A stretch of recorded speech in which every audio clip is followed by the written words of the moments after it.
দ্বিতীয় দফা ভোটের আগে আজ সকাল থেকে রেশন দুর্নীতি মামলায় ইডি অভিযান চলছে। কলকাতা, উত্তর 24 পরগনার হাবড়া, বর্ধমান সহ মোট 9টি জায়গায় চলছে তল্লাশি। পার্থপ্রতিম ঘোষ আমাদের প্রতিনিধি সরাসরি রয়েছেন আমাদের সঙ্গে। পার্থপ্রতিম, এখনো চলছে তল্লাশি, কোথায় কোথায় চলছে? দেখো 6 ঘন্টার ওপর হয়ে গেল। একাধিক যে ব্যবসায়ীর বাড়িতে ইডি সকাল থেকে হানা দিয়েছে, অর্থাৎ এটা হচ্ছে হাবড়াতে। সেই ব্যবসায়ীদের বাড়িতে এখনো পর্যন্ত রয়েছে ইডি আধিকারিকরা। কেন্দ্রীয় বাহিনীকে সঙ্গে করে নিয়ে এই যে তল্লাশি অভিযান সেটা কিন্তু চলছে। মূলত এই যে ব্যবসায়ীদের নাম উঠেছে সেটা হচ্ছে গম পাচার মামলা, যে তদন্তভার ইডি গ্রহণ করেছে, যেটা বসিরহাটে হয়েছিল 2020 সালের অক্টোবর মাসে। সেই মামলার ক্ষেত্রে একেবারে যে এফসিআই স্ট্যাম্প দেওয়া সরকারি যে গম, সেই গম খোলা বাজারে এবং সেক্ষেত্রে কিন্তু বাংলাদেশে পর্যন্ত পাচার হচ্ছিল, এমনটাও একটা অভিযোগ। সেই 175টা ট্রাক আটক করা হয়েছিল এবং সেক্ষেত্রে যে কাস্টমসের ডেপুটি কমিশনার করা অভিযোগ, সেই অভিযোগে 3 জনের গ্রেপ্তার করেছিল বসিরহাট থানা পুলিশ। সেই মামলা তদন্তভার ইডি গ্রহণ করার পর কয়েকজন ব্যবসায়ীর নাম উঠে আসে এবং সেই মতো হাবড়ার কয়েকজন ব্যবসায়ীর বাড়ি, 3 জন ব্যবসায়ীর বাড়িতে ইডি আধিকারিকরা এসছেন এবং 6 ঘন্টা ধরে এই তল্লাশি অভিযান সেটা কিন্তু চলছে। ধন্যবাদ পার্থ। দ্বিতীয় দফায় ভোট রয়েছে হুগলিতে এবং হুগলির পান্ডুয়া থেকে তৃণমূল প্রার্থী করেছে সমীর চক্রবর্তীকে। প্রচারে কোনো খামতি রাখতে তিনি রাজি নন, জেতার বিষয়ে আশাবাদী। তৃণমূলের পরিচিত মুখ, শানিত যুক্তি দিয়ে প্রতিপক্ষকে ঘায়েল করেন প্রতিনিয়ত।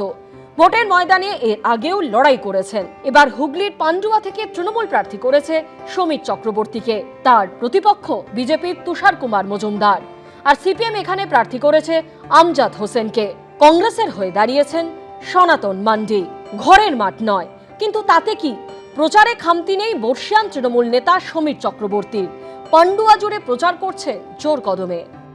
মমতা বন্দ্যোপাধ্যায়ের নামে ঝড় চলছে পশ্চিমবাংলায়। আপনারা ধরতে পারছেন কিনা জানি না।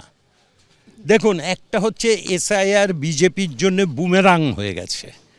বিজেপি স্বচ্ছ ভোটার তালিকা তৈরির নাম করে যেভাবে অসহায় ভারতীয় প্রকৃত ভারতবাসীর নাম নির্বিচারে, হিন্দু হোক, মুসলিম হোক, মতুয়া সম্প্রদায় হোক, শিডিউল কাস্ট হোক, শিডিউল ট্রাইব হোক, প্রান্তিক মানুষ হোক, রাজবংশী হোক, যেভাবে বাদ দিয়েছে শুধু ভোটে জেতার জন্যে। তার কারণ মমতা ব্যানার্জির জনপ্রিয়তাকে হারিয়ে অমিত শাহ, নরেন্দ্র মোদীর পক্ষে বাংলা দখল সম্ভব নয়। 2021-এর বিধানসভা ভোটে এই কেন্দ্রে জয়ী হয়েছিল তৃণমূল, দ্বিতীয় স্থানে ছিল বিজেপি। দুই দলের মধ্যে ভোটের ব্যবধান ছিল 31,477। পান্ডুয়া দীর্ঘদিন ধরে ছিল বামেদের গড়। 2016 সালেও এখান থেকে জিতেছিল সিপিএম। গত বিধানসভা ভোটে এই কেন্দ্র যায় তৃণমূলের হাতে। কারোর সাথেই লড়াননি। তার কারণ আপনি দেখুন না, বিরোধী কারা আছে, কয়েক যোজন পেছনে আছে। এটা সব জায়গাতেই।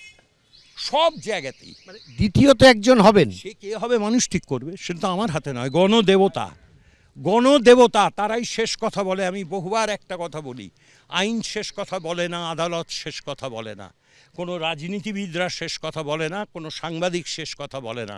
যে কোনো গণতান্ত্রিক রাষ্ট্রে শেষ কথা বলে তার মানুষ।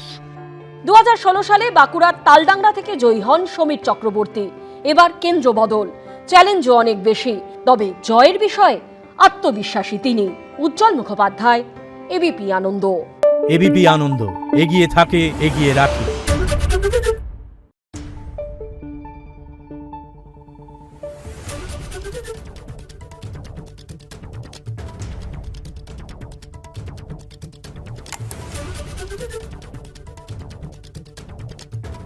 Thank you.